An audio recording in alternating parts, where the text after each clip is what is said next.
ወድድኻየ ዝሕግዘኒ ሰብ የለን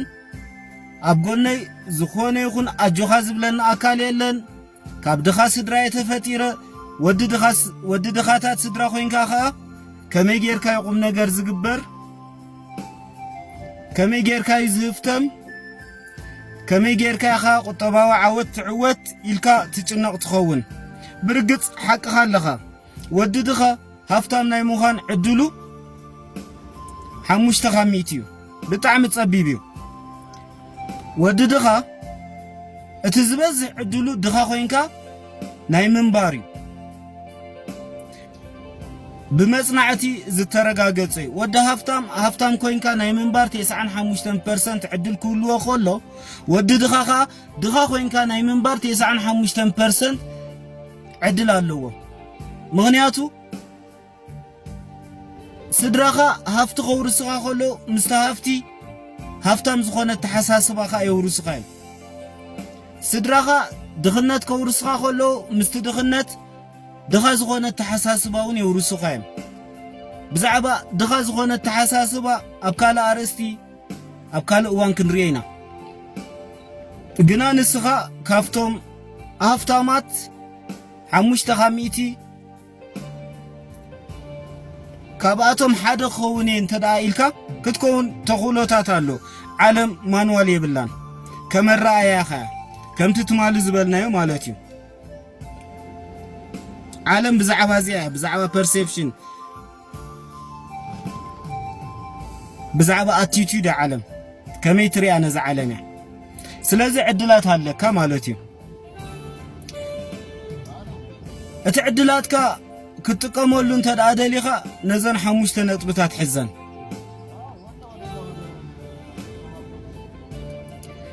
ሓደ ብርእስኻ እመን ማለት በዘን 5 ኣጻብዕትኻ እመን ማለት እዩ እዘን 5 ኣጻብዕትኻ 10 ኣጻብዕትኻ ሰሪሐን ኣብቲ ክትበጽሖ እትደሊ ቦታ ከብጽሓኻ ብቕዓት ኣለወን ኢልካ ክትኣምን ኣለካ ብመሓውርካ እመን በእጋርካ እመን ኣጋረይሲ ኣብ ዝደልዮ ቦታ ከብጽሓኒ ይኽእላየን ኢልካ ክትኣምን ክትክእል ኣለካ ማለት እዩ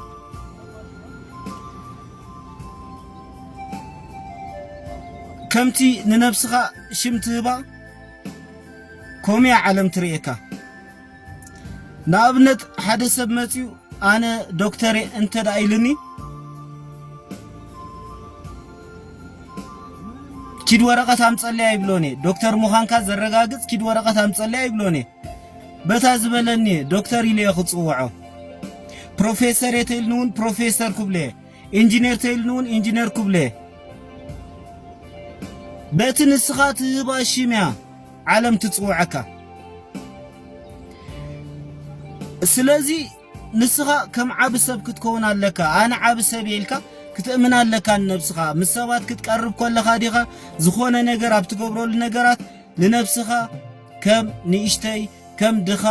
ከም ዘይረብሕ ሰብ ጌርካ ክተርእያ የብልካን ካልእ ኣብ ርእስኻ ጥራሕ ተመርኮስ ርእሰ ምርኮሳ መንነቱ ዘይፍለጥ ሰብ መጺኡ ሽግርካ ክፈትሐልካ ይትጸበ ወይ ካብ ሰማይ ማና ወሪዱ ክትህፍትም ኢልካ ይትጸበ ኣብ ርእስኻ ክትምርኮስ ክትክእል ኣለካ ኣብ ርእስኻ ክትምርኮስ ከለኻ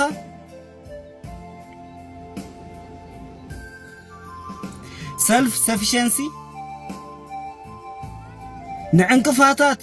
ክትሰግር ዘኽእል ጽንዓት ይፈጥረልካ ኩሉ ግዜ ኣብ ርእስኻ ተመርኪስካ ጥራሕ ክትጓዓዝ ክትክእል ኣለካ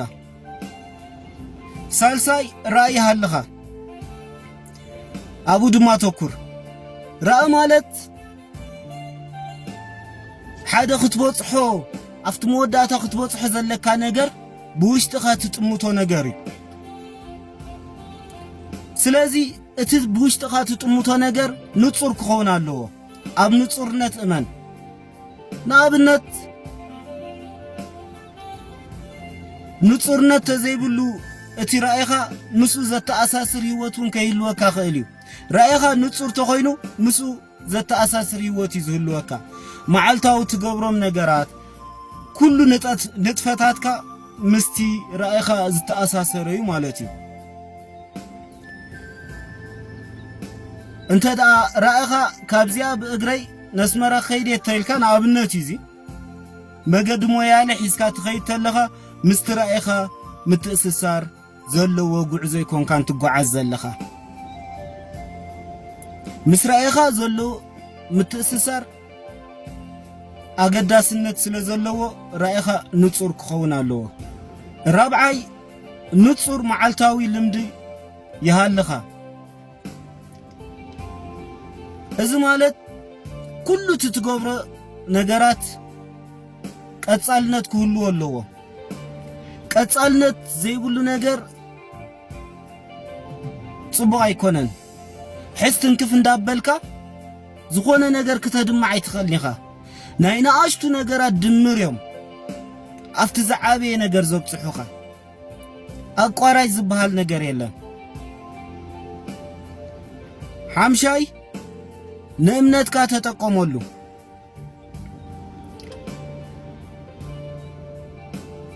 ኣብቲ ተኣምኖ ነገር ጽናዕ ኣይትጠራጠርቡ እምነት ማለት ብዛዕባ ሃይማኖት ብዛዕባ ገለ ጥራሕ ኣይኮነን ንስኻ ተኣምኖ ናይ ውልቅኻ እምነት ኣሎ ኣነስ ከምዚ ኢልካ ንነብስኻ ተእመና ነገር ኩሉ ኣለዎ ነቲ ተኣምኖ ነገርካ ክትኣምኖ ኣለካ ካብ ውሽጥኻ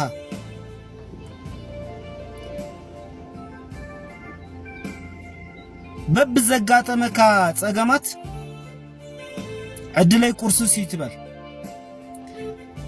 ቀደሙ ኣነውን ከምዚ ይኾይ ትበል በቃ ጽናዕ ኣፍታ እምነትካ ክትጸንዕ ክትክእል ኣለካ ሓደ መዓልትኻ ክትዕወት ኢኻ ብሩኽ ሰንበት ይግበረልካ